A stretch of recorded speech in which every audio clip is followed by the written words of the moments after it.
So it is a great pleasure to welcome Sascha to Aberystwyth for the first time, even though we have known each other for probably 20 years, to talk about the energy landscapes of disordered systems. Is there anything after this? I'm also excited and thankful, and I guess, as I would say here, chuffed to be here in person for the first time. And I'll try to keep this relatively informal. I mean, we are a small group, and we are supposed to talk to each other about whatever comes up thematically this week. And I've decided to have a talk here about a couple of different strands of work that I've done over the past few years that have to do with morphological indicators, is what I call it. That is quantifications of structure that relate ultimately, hopefully, to properties of materials of systems. And typically I use the energy landscape of such a material as an intermediary between the indicators and the property. And I should point out that most of the work that I'll be talking about was essentially driven by my former graduate student, Sang Kim, who, after a postdoc at UCSB, as of this year, or as of this month, is starting as a professor of mechanical engineering at EPFL Lausanne. So he will be in Europe, he will be closer to you guys. And for those of you who don't know me, I'm a physicist by training, I'm a professor of engineering science. I have an occasional interest in mathematics in the sense of a more rigorous approach to things. Let's see how it goes. So, if my remote were to work, it just did. Let me see. Okay, maybe I'll have to do this way. That's the basic question I want to ask. What can structure tell us about material properties? Just looking at the structure. And no, it works. Okay. And in more detail, that means there will be properties of a system, a material, a structure that you're interested in for practical reasons. I'm going to focus on mechanical properties. I'm in the mechanical science and engineering department. You can think about stiffness, stability, etc., the excitation spectrum of the whole thing. And I will first state that, and we can also discuss how generally that statement is true, but mechanical properties should be correlated to the mechanical energy of your material, of your system. And a problem there is that the functional describing that energy and or the parameters that show up oftentimes are not precisely known. They might be hidden. And it's generally, it can be difficult to quantify that to your satisfaction. Now, my contention is that if you look at the structure, if you quantify the structure by certain indicators, they may be geometric in nature, statistical, topological, or any combination of that. You can establish, oftentimes, a strong correlation with the energy, which I'm using as an intermediary scalar value, basically. And that energy, again, relates to the properties. And then if you're really lucky, or if things work out, not only will you have an unambiguous quantifier from these morphological indicators without hidden parameters, because it's what you see, but also, hopefully, you can infer back your mechanical properties robustly without knowing precisely what energy functional is in between. Okay? That's kind of the broad idea. And I will try to talk about my work in two parts here, motivated by slightly different questions. One question is the question of classifying the mechanical behavior of your structures through those morphological indicators. And I will tell that story with work on what I call domain systems, space filling, and in this case, plane filling structures, such as phones, such as confluent epithelial tissue layers. And a somewhat different question is, can you find or construct configurations that have extraordinary properties. Once again, mechanical properties. But in particular, if we think about disordered systems, and all these systems are going to be disordered, you can make your system from the same constituents in many different ways with many different structures, and not all of them are going to have close or equivalent properties. Some of them will be rare, exceptional in some way. Can you find these? Can you construct these? And I will tell that story with packings. Now, in both cases, the world I'm going to talk about will be two-dimensional. I'll say that up front. The concepts are valid in 3D. They are more difficult to quantify. There are more things that can come up, and that's one of the things that we might talk about. So, as far as disordered domain materials go, again, that's the plane filling structures. We have things to hold on to. We know that the average number of neighbors must be 6, or this theorem. We look at systems where the domain areas stay constant because we treat the Paul dispersity as a control parameter. And also the systems that are of practical relevance are soft matter systems, which you can most typically treat as incompressible. That's why. Everything I'll talk about will be athermal. The temperature will be 0 from a physicist's point of view. And the energy and functional will be dominated by the interfacial terms, and I will also typically not, at least not explicitly, take into account any friction, any tangential forces. And again, examples are foams and tissues of various kinds, and things like laminar monolayers, etc. But the domination by interfacial terms is something that I like to visualize in that way, that if you have such a 2D domain material arrangement, and I should be using the pointer that is appropriate to our setting, then you can think about anything that depends on the structure, the geometry of it, as depending on the areas, the perimeters, and the vertices. And under the assumptions that we just made, that it's incompressible, the areas aren't going to tell you anything. The vertices under mild assumptions are too small to matter. And so the mechanical energy functional of this should be just generally writable as an integral over an energy density over the perimeters. And then you can further argue that, well, what do we get if we expand the result in contributions from the perimeter lengths first? That's one way of slicing this. And if you take that point of view, then your first term in your expansion, your first order, is something that's proportional to the perimeter. I typically normalize that in certain ways. We'll talk about these normalizations later, but all of you will be familiar with this energy functional being that of a foam, because there, well, in 3D it's proportional to the area, in 2D it's proportional to the interfacial perimeters, and so it's going to be proportional to the first power of the perimeter. And so foam energy is perimeter energy, and nothing is hidden from you there. You look at the structure, you measure the perimeters, you know the energy, up to maybe a constant that you typically don't care about if you want to classify states. And the constant is the interfacial tension. If you then go to the second order and take into account terms that are linear and quadratic, you are looking at a popular version, or at a maybe minimal version of a model for two-dimensional tissue energy. The way it's written here is suggestive that the quadratic term is written as a perimeter elasticity term, where the perimeters of the individual cells I like to have the value pi naught.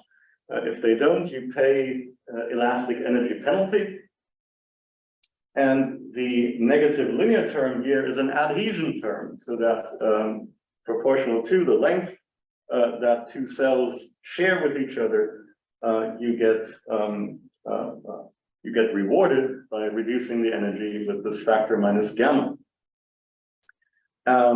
It's the simplest tissue model that I know of, again, in 2D. And gamma here is one parameter that is shown up. It's the ratio of the adhesion energy to the area extension modulus, or rather the perimeter elasticity modulus. That's the hidden parameter. If I see a tissue of that kind, even one precisely constructed from this model, yes, I can measure the perimeters and everything, but I can't measure that gamma. All right. Now, all this was, in particular, this view of the tissue model was motivated by the first instance where somebody tried a classification theme by a morphological indicator. And that was in Lisa Manning's group, where they conducted simulations of 2D tissues with this or slightly different functionals. And what they found was that if they paid attention to the perimeter lengths of the individual cells and normalized them by the square root of the cross-sectional area, they obtained the shape index parameter. And if that shape index parameter was smaller than a magic number, mechanically, the system was stiff in the sense that it had a finite shear modulus. And if it was larger, then it was floppy in the sense that it didn't cost you any energy to deform.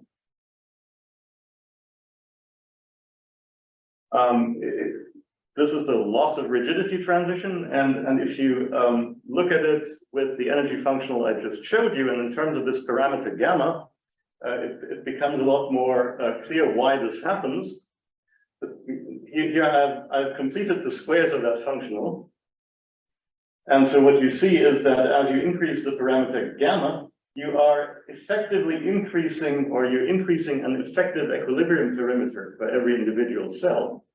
And so if the perimeter of each of these cells has a certain length in a space, in a plane filling structure, if the gamma is large enough, every cell can make its contribution 0 to the energy functional, then the total energy is 0 and you have your floppy state. If you do simulations for that, you can indeed show that as you cross a magical value with the parameter gamma, it's slightly cut off here, but the critical gamma is about 0.12 in this particular manifestation of the model. This is the logarithm of the shear modulus, and it just drops through the floor at this critical value.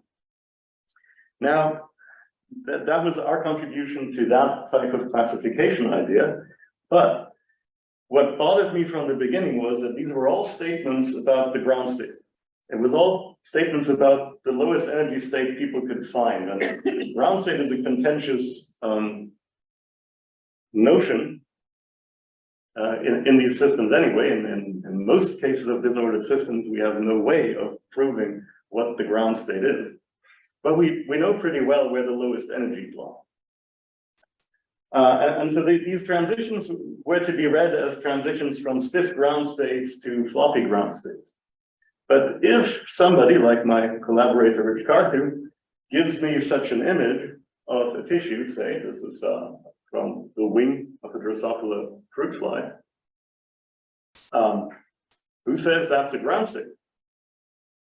It can be argued that this is a mechanical equilibrium state, simply because these systems are typically quasi-static. They morphologically evolve over long time scales, but quasi-static mechanical equilibrium is a very good assumption for them.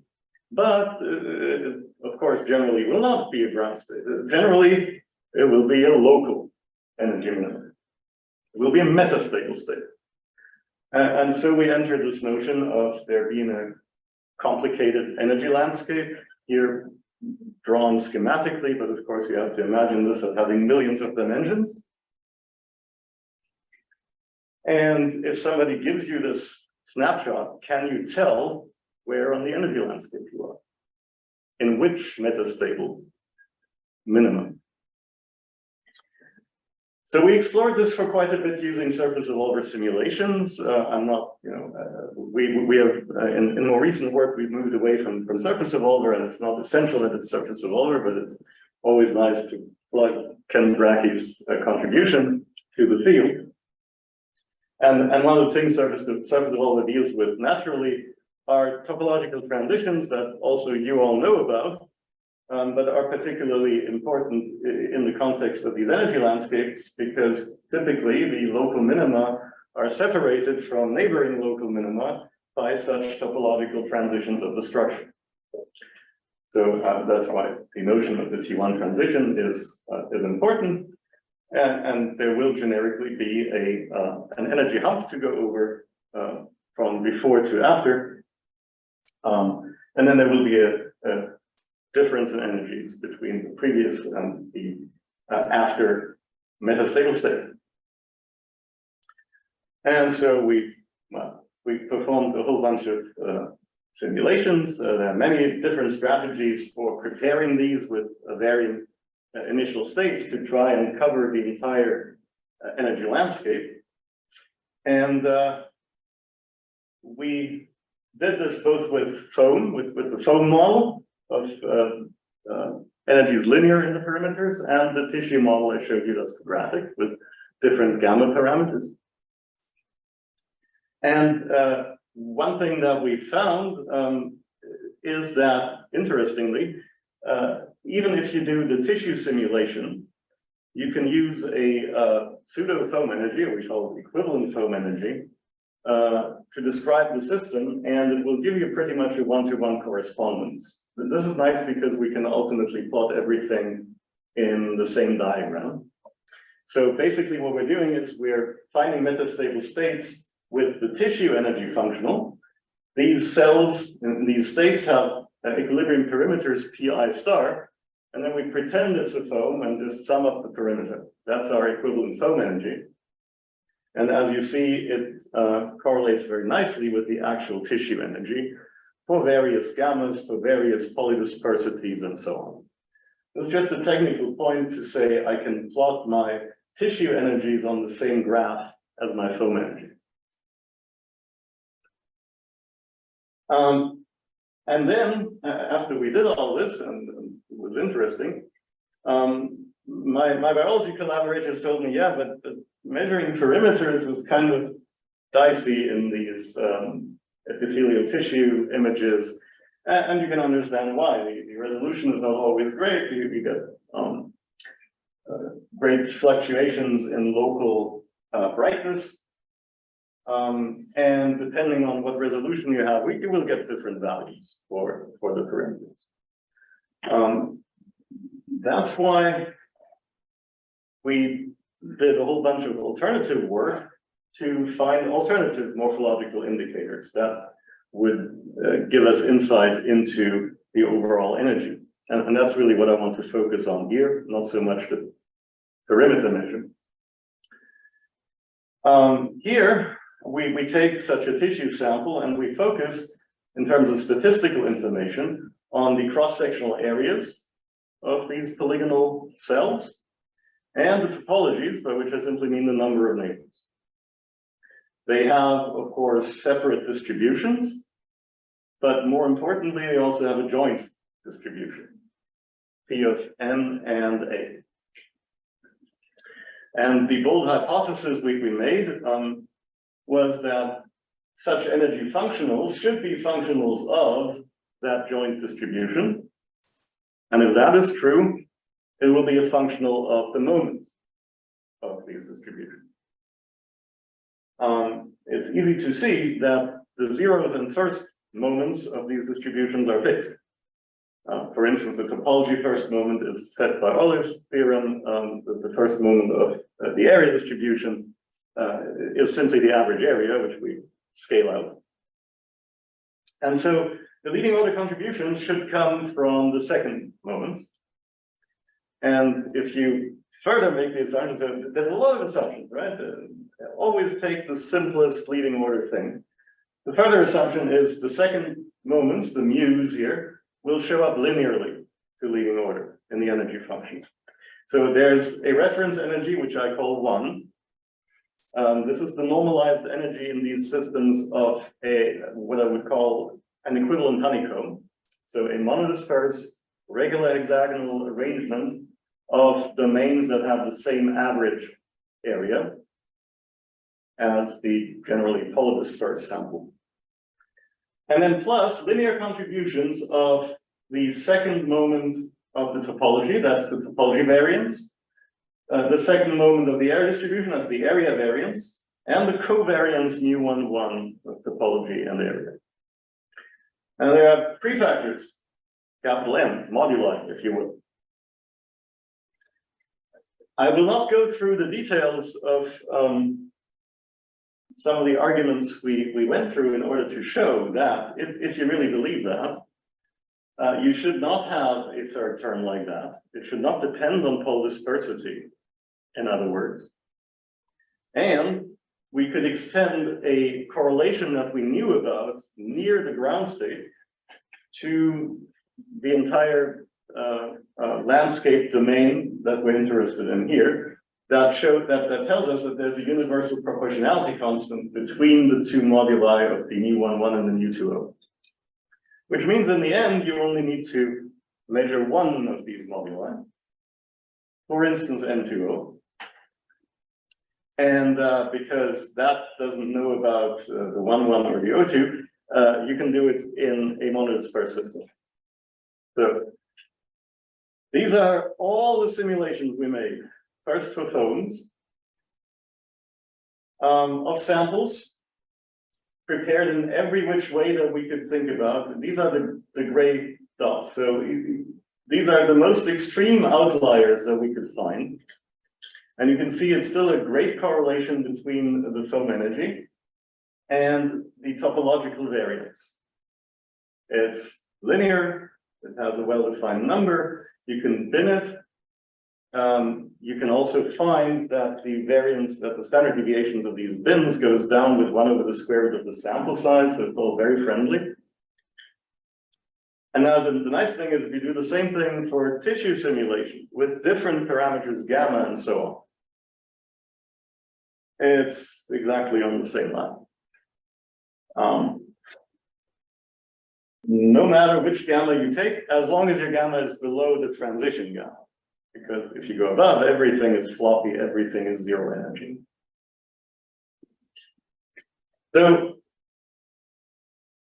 that meant that we're saying, if you want to know about the suitably normalized mechanical energy of any of these states, look at the statistics of topologies and cross-sectional areas, determine your covariance and your variance of topologies, and there are universal numbers that you multiply with them, and the results could work. Work in the sense that, because these are foam energies, right, you can actually measure the perimeter lengths. And yes, they do. Even beyond polydispersities that we think it should work. So we kind of say, okay, we only trust this until about 40% polydispersity, but you can go higher than that. And again, this doesn't depend on whether the sample is monodispersed or polydispersed, or a tissue functional, or we tried a bunch of other things. Gamma balance, doesn't matter. I'm still not sure how deep all this is. I mean, this is work from a few years ago, but what I find interesting about it is that, to me, it looks like a type of elastic energy in a space that's different from the space you usually formulate elastic energies in. Because you write down elastic energy functionals typically in terms of squares of strains. And strains in turn are gradients of displacements. And these moments here are squares of deviations from means in an abstract space. So I'm suggesting that the complicated energy landscape gets rectified into something very simple if you look at axes that are very different from the ones that you usually look at. Well, how good is all this? It's easy to check with foams. So we made a layer of foam bubbles between parallel plates. We determined the cross-sectional areas and topologies, and they're right there.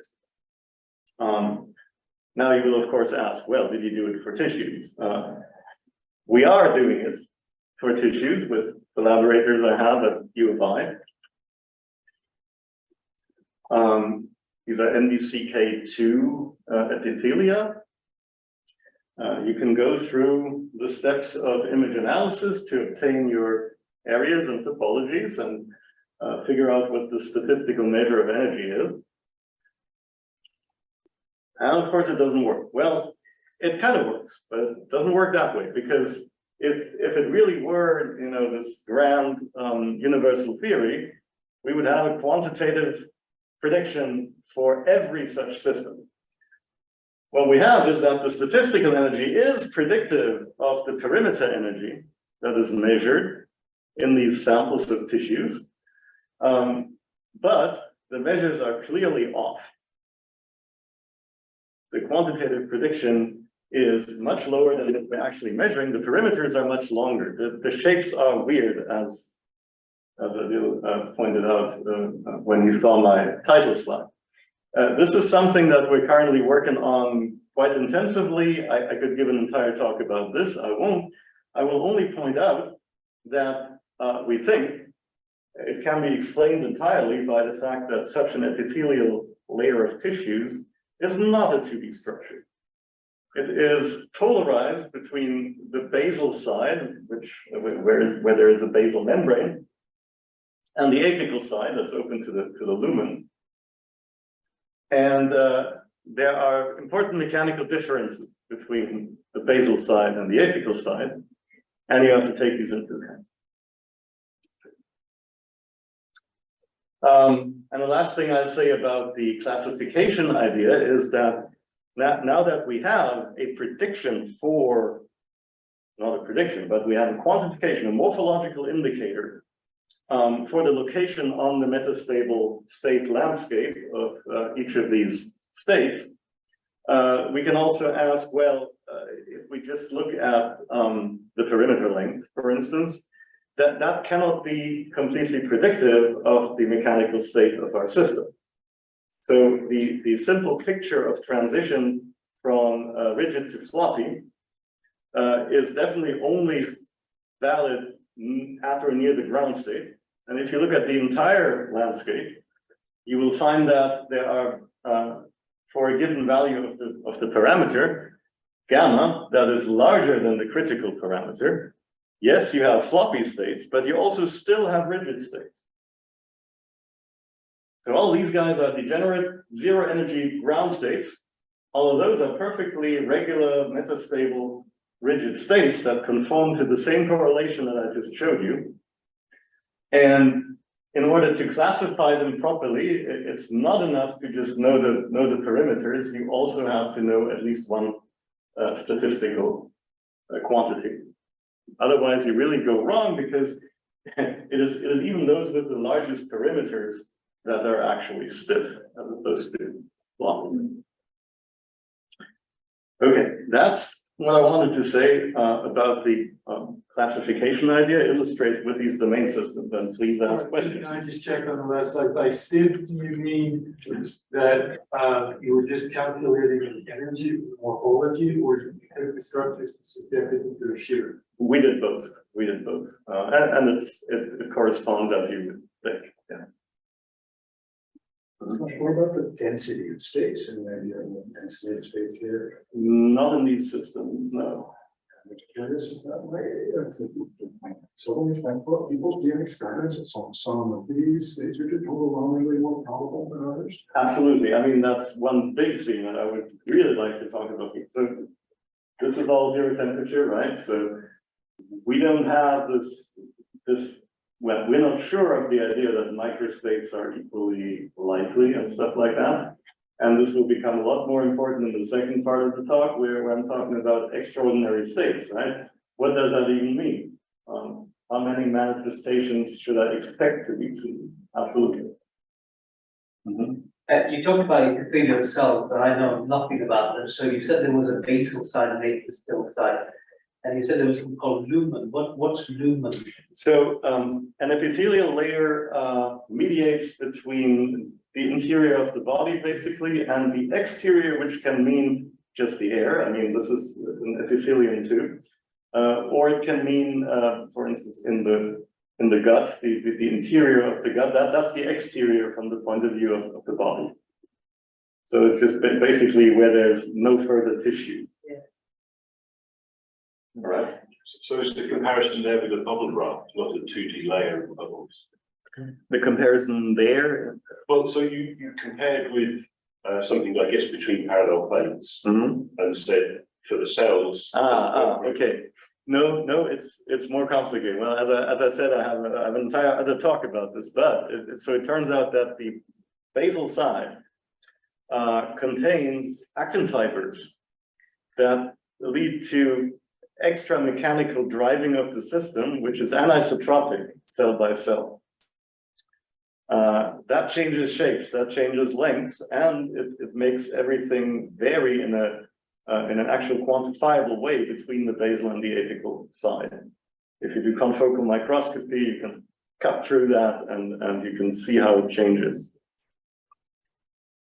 All right, cool. So, in the second part of this talk, and I'm running kind of late, although I also started late because of problems. I will talk about packings, and despite a couple of illustrations here, it will once again largely be in 2D. I don't need to belabor applications for this audience and why there's interest in these. I will talk specifically here about jammed soft disk packings. Traditionally, you would make packings by something like a Lubachevsky-Stillinger aggregation or similar algorithms. We will here, for specificity, look at single-sided harmonic potentials between soft disks. We will, in contrast to the previous talk, not normalize the reference state to 1, but we will subtract our reference state, and the reference state is one that is a packing of monodisperse disks that are hexagonally coordinated. However, the actual packings that we're looking at will not at all be like that. They will both be very polydisperse, and they will be very strongly jammed. There will be a lot of overlap. So again, to be specific, the area fraction will be 1. That's where all the overlap comes from. And the polydispersity will be 0.4. So they're strongly jammed. I remind you also of this famous jamming diagram where we're deep inside the jammed region.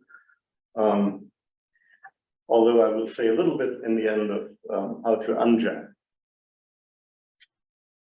And the idea again is to look at the metastable states of such structures in terms of their energy, and then also in terms of their properties. And again, the strategy here is to find these morphological indicators, to translate them into mechanical energy values and those into physical properties. I will ultimately focus on stability. And by stability, I will mean how much do I have to strain these before they undergo irreversible rearrangements. Now, there are, of course, a bunch of morphological indicators that are well known in these fields of packings. One is, of course, simply the contact number, the average contact number for the packing. And in 2D, we know that to be jammed at all, you need to be at 4. You cannot, for obvious reasons, go higher than 6. I will introduce one other morphological indicator that was very helpful to us. I'll call it an angle order parameter here. We have every triplet of this, you're measuring the angle between the two connectors here. And you ask, how close is that angle to what I would call the sterically ideal packing, where you take the same three disks, isolated, make them touch each other, and that's the reference angle. You take the differences, the absolute differences, you sum them up for each disk for all the neighbors, you average, and you sum them up for all the disks, and you average. And that gives you a scalar order parameter capital theta, whose lowest possible value is obviously 0. Comes from the glass literature, basically. Okay. Now, what is quite different to the domain systems is that if you try to vary the initial conditions as widely as possible, so that you cover the entire energy landscape, where you would hope, for these soft disk packings, what you find is you cover only a very small range. You can do what you want. You cover a very small range, both in the contact number and this angle order parameter, and also, as it turns out, in the energies. I will show you what the full range looks like. So in order to go lower in energy, higher in coordination number, or lower in this angle order parameter, you need to do more than just find new initial conditions. And people know that, once again, in the glass literature. And one rather successful thing there was the Monte Carlo swap, where you take your structure, you pick pairs of particles, and you just swap their positions and ask if you then minimize the energy again to the nearest metastable state, is it going to improve? Is it going to lower your energy? If yes, you accept it, you repeat many, many times, and you will get two different structures that will have much lower energies and that reach all the way to where you would hope you would reach, namely to coordination numbers of nearly 6 or angle order parameters of nearly 0 in a certain sense. However, that's a pain in the ass. We found a better way of doing it, and so if anyone here is interested in algorithms, in techniques of doing things, this came out quite neatly. We call it the angle swap. If you have a given set of areas and neighbor topologies of such a packing, and by neighbor topologies I mean what you get from tessellating this. So it's not contacts necessarily, but it's neighbor relations. That represents a certain network topology, obviously. And through Kenneth Stevenson's amazing circle packing theorem and algorithm, you can construct a circle packing, which is simply a pattern of circles that have the exact same network topology and touch each other.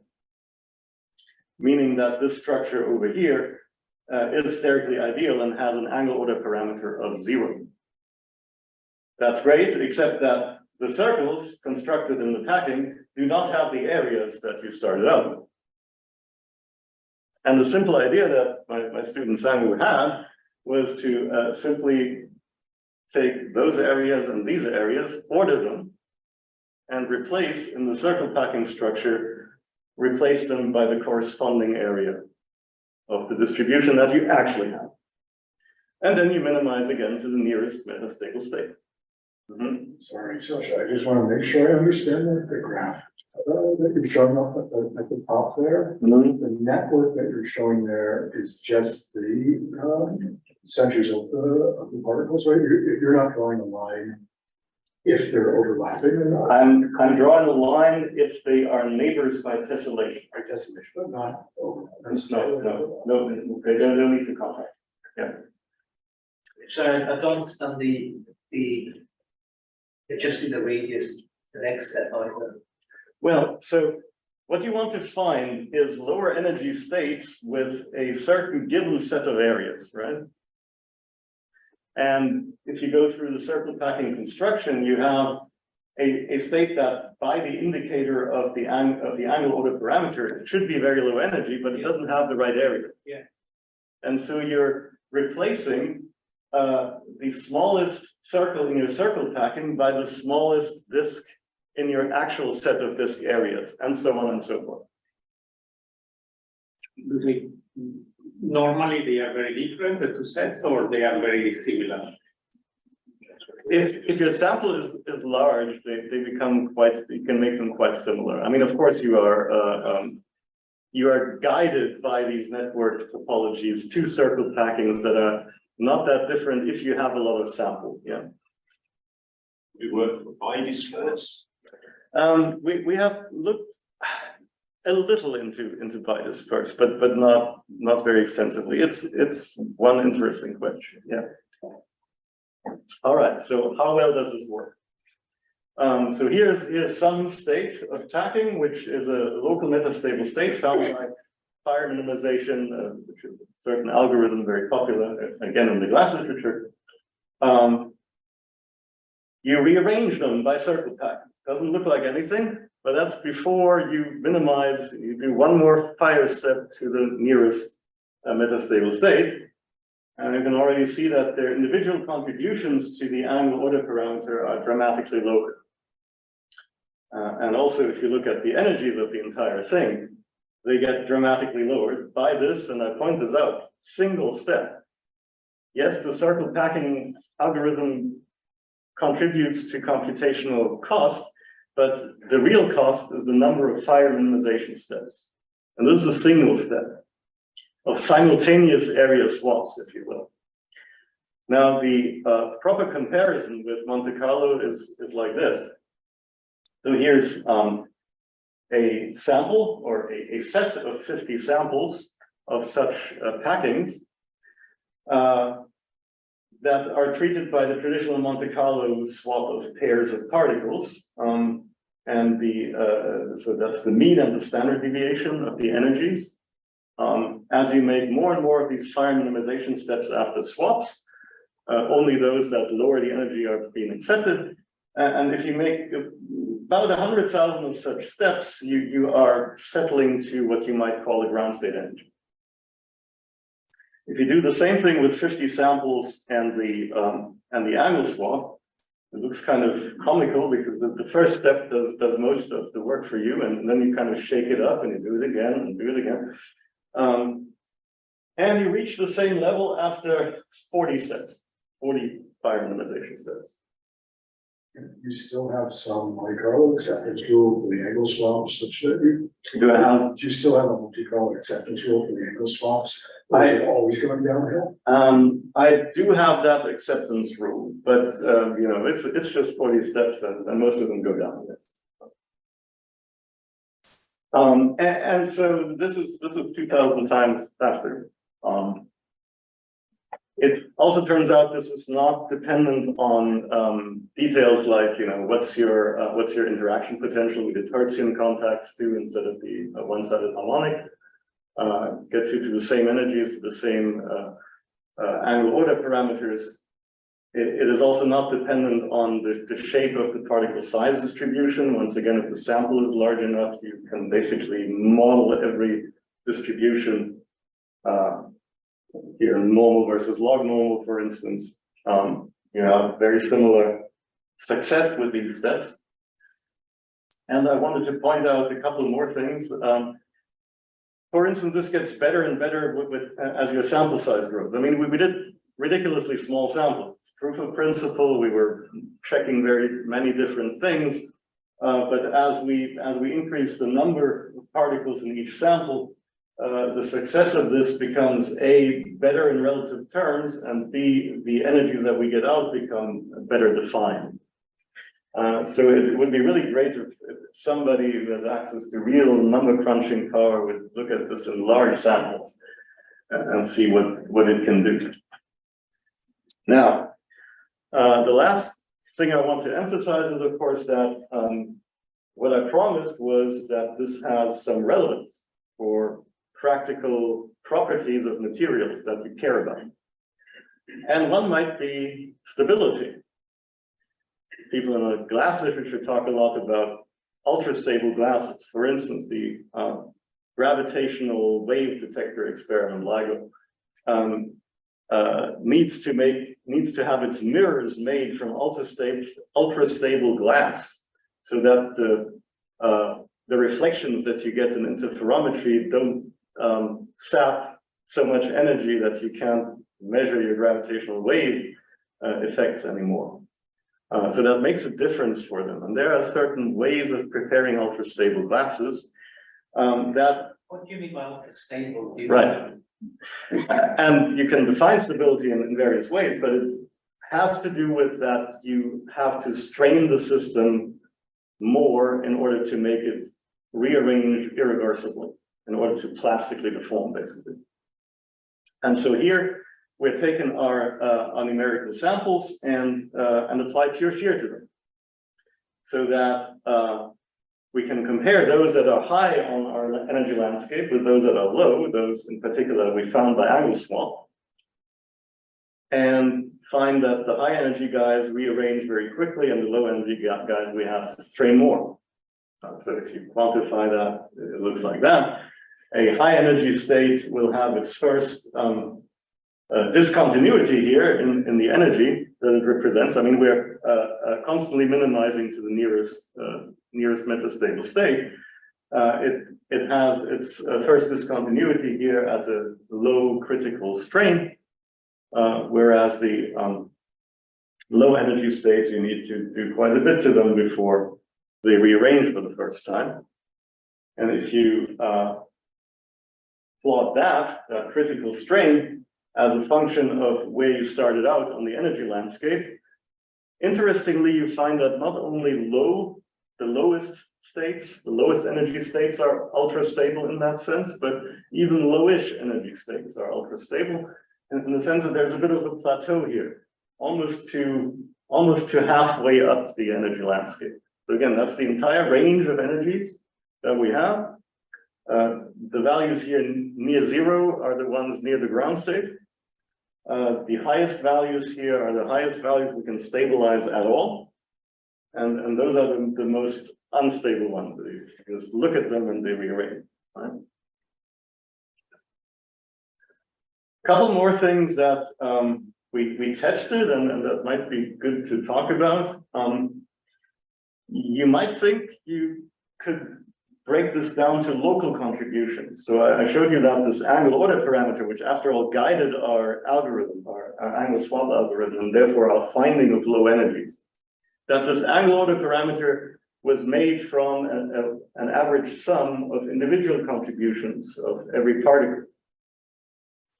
And you could ask, well, every particle also has individual contributions to the energy. So shouldn't it be obvious that the local order parameter correlates with the local energy contribution? Doesn't look like it to us. Neither at low nor at high energy. Not quite sure I understand that it seems to be really a global effect of the entire arrangement of particles that ultimately comes through into these these very nice correlations of angle order parameter and energy. And finally,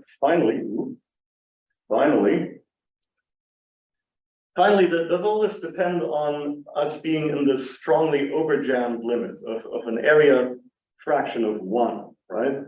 It looks a bit artificial, there are these big overlaps.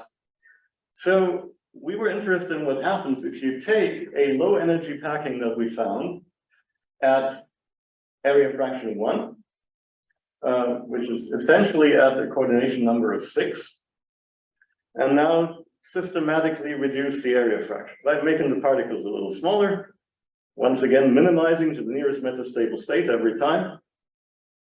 And you find very interesting paths to unjamming that don't look at all like the paths to unjamming that people are used to when they handle high energy states.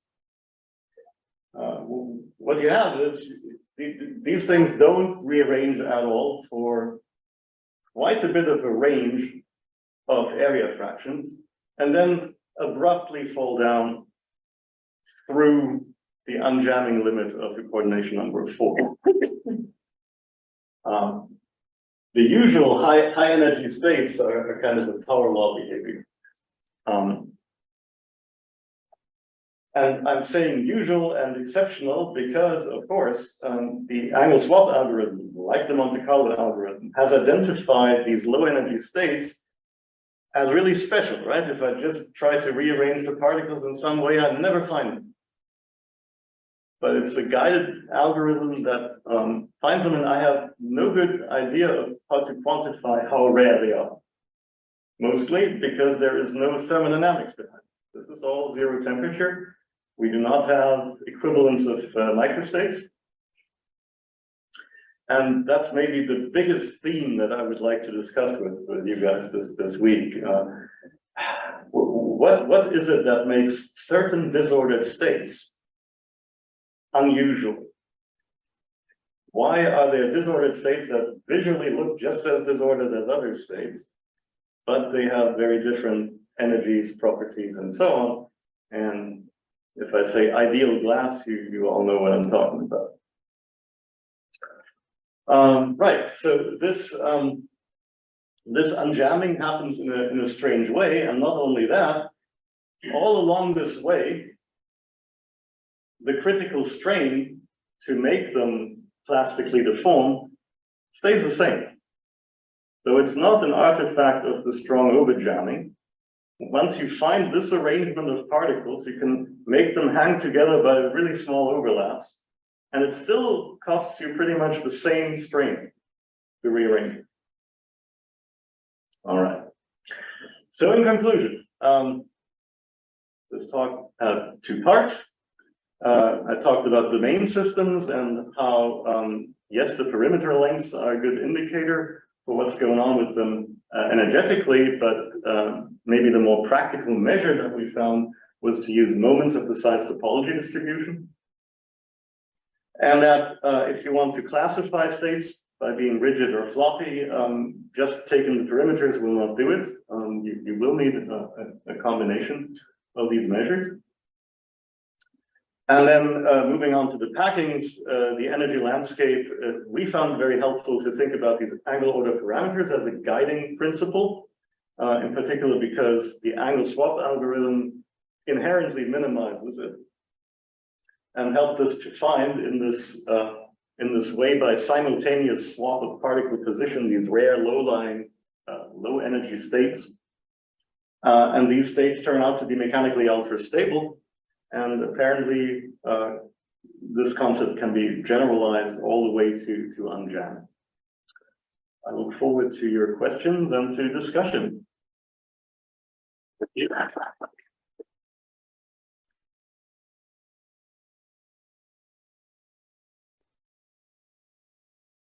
The comments I have, I mean, we've done simulations with two-dimensional foams a long time ago, and I remember that we periodically sheared foams. Mm-hmm. And by doing that, you minimize the energy, if I remember correctly. So is it a way to go to your minimum energy structure? And, and part two of that was that it also leads to a rearrangement and leads to some ordering. Mm-hmm. So well, it definitely gets you lower on the energy landscape, but it's more and okay, I have to say we haven't tried it as extensively in the domain systems as with these packing systems. So of course, at some point there's also a transition if you think about wet foams to dry foams and so on. But our experience is that pretty much anything you try that is a purely steady rearrangement of location of objects, you will be stuck in the range of these gray guys up there, which I would call high energy, which is really weird, right? Because we're used to systems naturally tending to take up low energy states. And maybe that's true for systems where temperature is really finite and so on. But these guys, if you just throw them together, you're stuck at the high end. And if you try to rearrange them and by shear and so on, you're never getting very low. To get low, you have to do things that are quite dramatic and global. And so if you want to construct these from scratch, you have to have a plan to start with. Is there no physical mechanism by which, I mean, in your simulations, yeah, you can take some out and reshuffle them, but how could you do this in an experiment? You could, so there's compromises you can make. If you follow algorithms that are like CBD, where you build something layer by layer, then you can feasibly guide every layer in such a way that you approximate optimization of certain morphological indicators. Yeah, I think that even demonstration experiments with quite small numbers of particles. I mean, for computational purposes, use enormous, but it might be possible to demonstrate the effect by using manageable numbers of constituent particles. I think that's true. Have you made any attempts at all to do something in the lab? Not experimentally. We did do some simulations that were layer by It's an layer. important challenge anyway. Absolutely, it's an important challenge, and to anybody here too. Otherwise, the world will say you're just counting angels on the head. Oh, absolutely. Which at first I thought was the case, but I'm coming around Oh, good, to a more positive view. good. And can you go back to the shear data that you have, because I wonder if this relates to the last question about this. I read, that plot, you had it back there, and then one more back. Yes, this one. So if I'm reading this correctly, actually, if you happen to prepare a system experimentally in these like a stable state, and then you shear it, it's gonna go up and get locked into higher energy state. So you have no chance of ever doing this, getting into this low energy state experiment. Right. So again, this will work to some extent because you're very likely to start up there. Right. Yeah. But it is also true that if you start anywhere in the energy landscape, you're going to end up intermediate. You're actually going both ways. The lowest energy states will get higher, the highest energy states will get lower. The other question about that, the last figure you showed is very suggestive of fragility, right? Yes. So this looks like these things look like ultra fragile, anyway, ultra stable and ultra. In a way, though, I mean, these are huge overlaps, right? You have no. I mean, if you were to realize them in the physical system, you would have to do really violent things to dislodge them, right? Fragile in the sense of, in terms of fragile, there's a strong glass former, and it's to fall off with bigger interfaces, their temperature falling. Right. Very sharp. Right. Instead of extended over longer. And is that true of ideal glasses as well? If you work in ideal glasses, if you look at temperatures, are they much more fragile than? So I don't know enough about the current state of the glass literature to really have an informed opinion about what people currently think the ideal glass is. But the fascinating idea, of course, is that it's a disordered state whose entropy is as low as a crystal, right? So that's a measure of how special it is. And this reminds me very much of this concept of, there are very special states that are not, obviously special to the eye.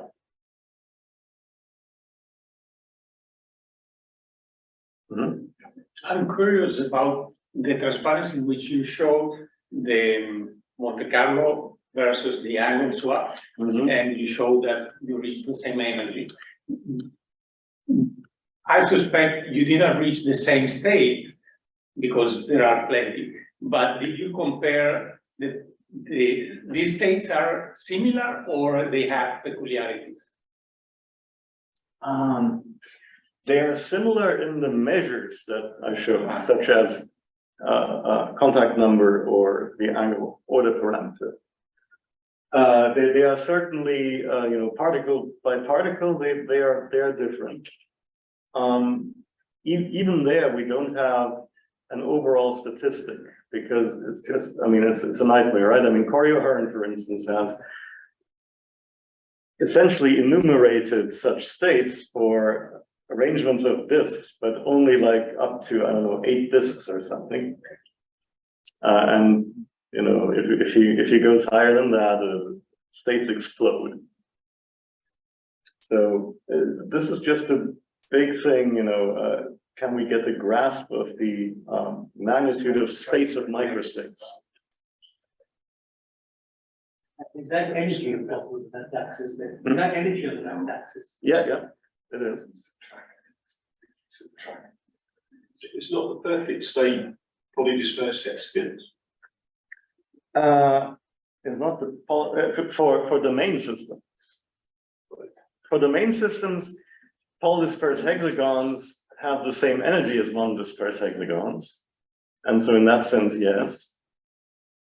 But polydispersed domains can have lower energies than, right? Than the equivalent monodispersed hexagons. And same here, so I didn't emphasize that, but these energies dip below 0 because these are polydispersed systems whose energies can be lower than the energy of an hexagonal arrangement of disks that are all monodispersed. Yes. If we take away the algorithm, which is very clever, we are basically looking at very low energy disordered states. Basically. Okay.